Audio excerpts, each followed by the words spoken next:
New US ambassador to India, Sergio Gore, finally took charge today in Delhi, and he was the quintessential Santa, opening up a bag of goodies for India and singing a merry tune.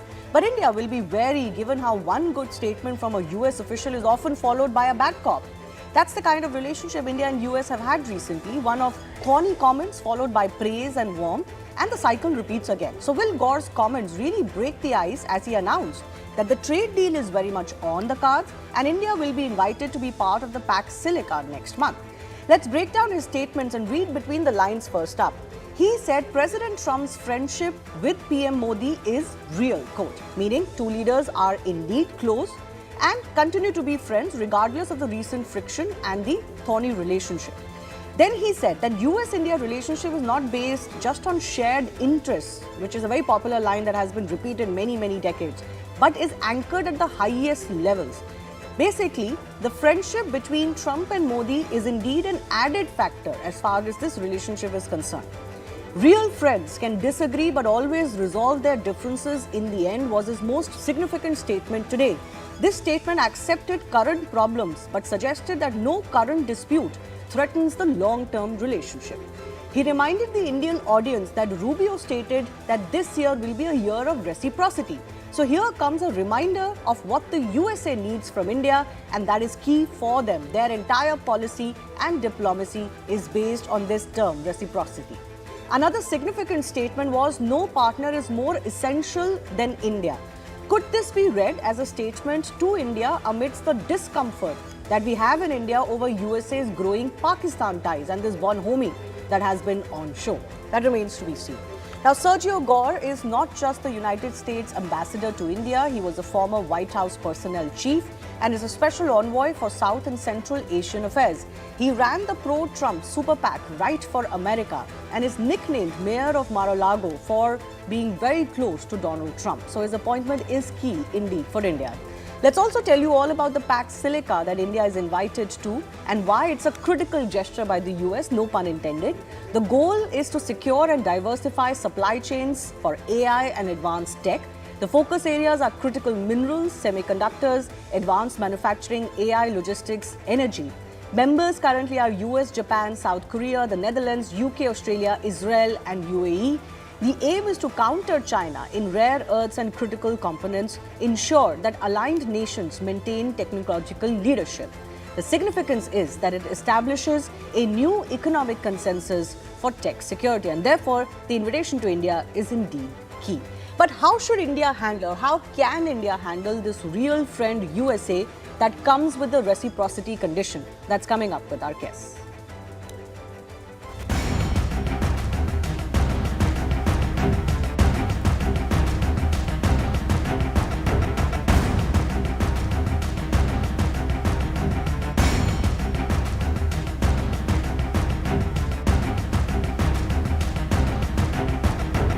Real friends can disagree, but always resolve their differences in the end.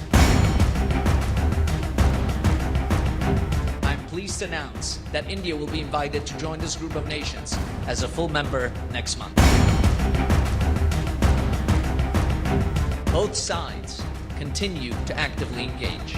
In fact, the next call on trade will occur tomorrow. Last week, our great Secretary of State, Marco Rubio, powerfully stated that this year will be a year of reciprocity.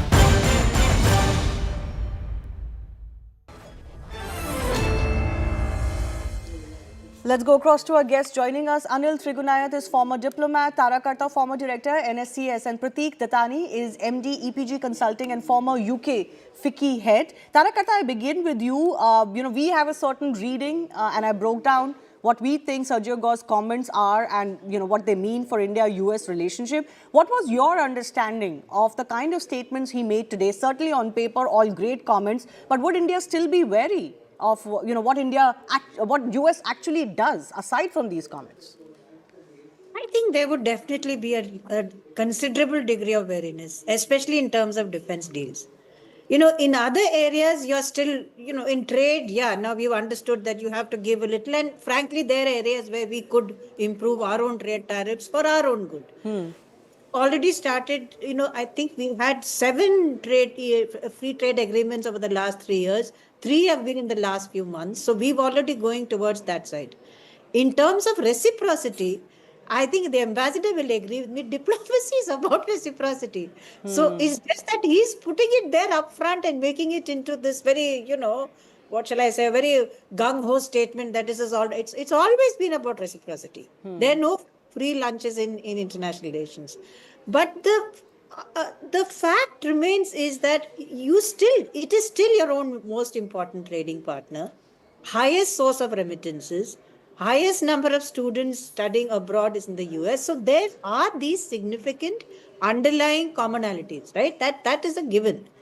But I think in the area, though we've had, of course, bilateral exercises, and a bunch of people in Delhi are saying that the defense relationship is doing extremely well, which is true. Yes. That is true. But I mean, I at least would be a little wary of buying US equipment, because with a very unpredictable president, I wouldn't want to go down that road. Yes. Ambassador Trigutayat, how do you read into the statements? And does this pave the way? Because, just recently we were discussing Lutnick's statement, for example, and he seemed to suggest the window has passed and, India missed the window and missed the bus, and we don't know what's going to happen anymore. But Gore comes and takes charge, and on the very first day say, we're talking tomorrow as far as the trade deal is concerned. It's going to be difficult between two large nations, but we are determined to get there. Well, actually, the Ambassador Gore's comments must be welcomed. That is one. Secondly, what he says is it's every ambassador's dream to take the relationship to a next level. Whenever you go there to any first time, you always make these kind of statements, because that's basically the job of an ambassador, to improve relationship.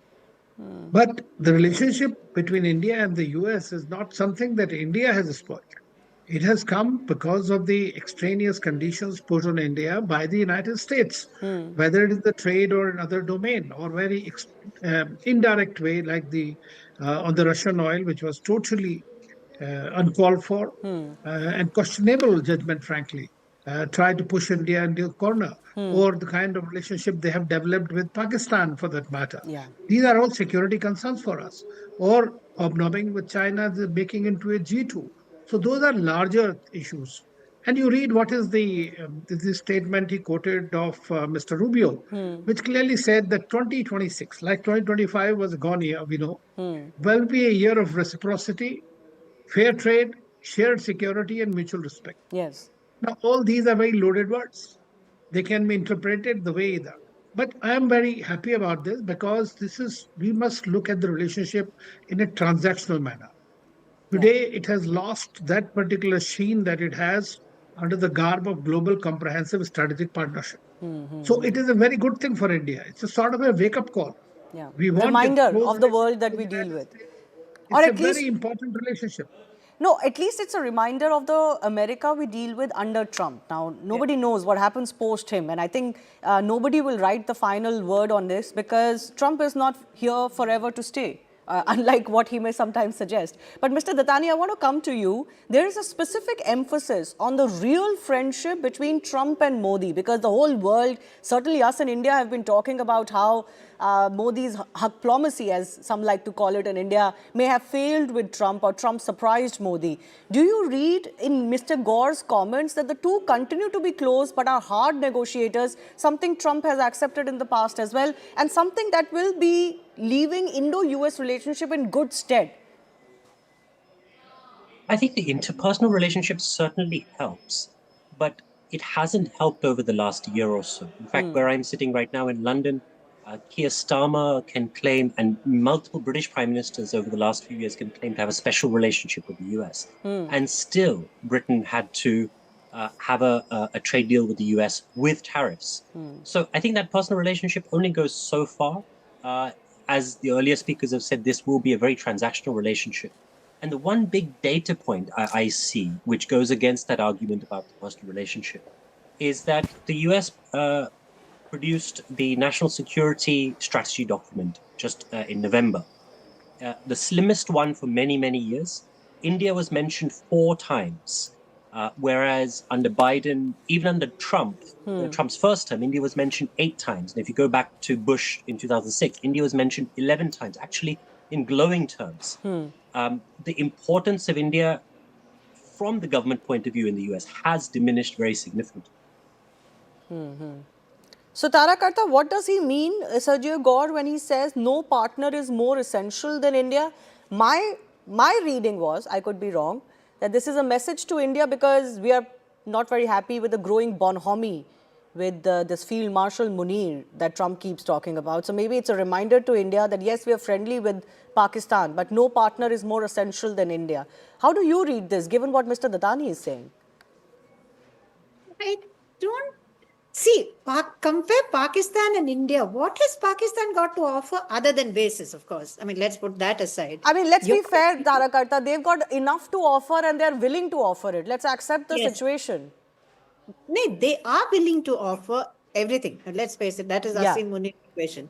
What have they actually got? They've got one F-16 package deal. They've got one rare earths package, which is very dubious. I don't know where these rare earths came from. So on the ground, I don't see anything very much. They are being pushed to a major regional role. That is definitely something we need to focus on. My problem here is apparently, I don't know, this is not clear to me if this new Sergio Gore is kind of overarching in terms of the embassy in Pakistan, then he's dealing with both India and Pakistan together. That to me is very dangerous. And Bangladesh, he's actually in charge of all of this region, the Southeast Asia region. I'm not sure. Let's see how this pans out. I mean, I don't want one being played against the other. But in terms of India being important, I'd like you to also look at that Pax Silica. Where they've also brought in Qatar and UAE. The Qataris have got the money, they've got the geography, they've got the power. India is in the middle and is very specifically part of this whole IMEC deal. You are being brought in because you've got this huge amount of manpower. So in that way, you are important to the US in terms of Indian Ocean, in terms of a bunch of things vis-a-vis. It's like the gentleman mentioned, the national security strategy. It's less number of mentions of India, but the whole strategy is smaller. And you do have a role in terms of the Indian Ocean. That is very clear. Okay. So, sorry. Mr. Triganaya, do you feel that this special relationship that Sergio Gore reminded us of how close he is to Donald Trump, and fair enough, he is, do you think that would play a positive role for India? Well, it depends on how he works out. I mean, we have seen earlier the previous American ambassador was also very close to Mr. Biden. But we have seen the kind of statements he made here. So at the moment, the ambassador has said all the correct, things that an ambassador is supposed to say. But as Taraji mentioned, it is true that he has this dual role. And that dual role also puts certain limitations on the way he is going to feed the White House. One is that he'll be traveling as a special envoy, which is a unique thing, which has not happened before to any bilateral ambassador like this. You could be sent once in a while on special missions. That's different, but a regular job of a special envoy of South Asia and Central Asia will definitely bring about certain complexity that we'll have to watch and see.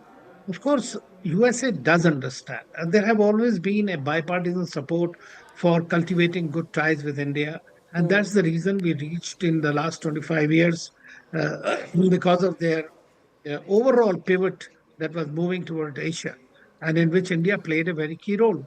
But under President Trump, it has become a bit different. And we have seen that despite the personal chemistry that is supposed to be there, which Ambassador also spoke about, we have not seen much of the outcome in favor of India. In favor of In India. fact, President Trump has somehow been treating his enemies, friends and frenemies alike.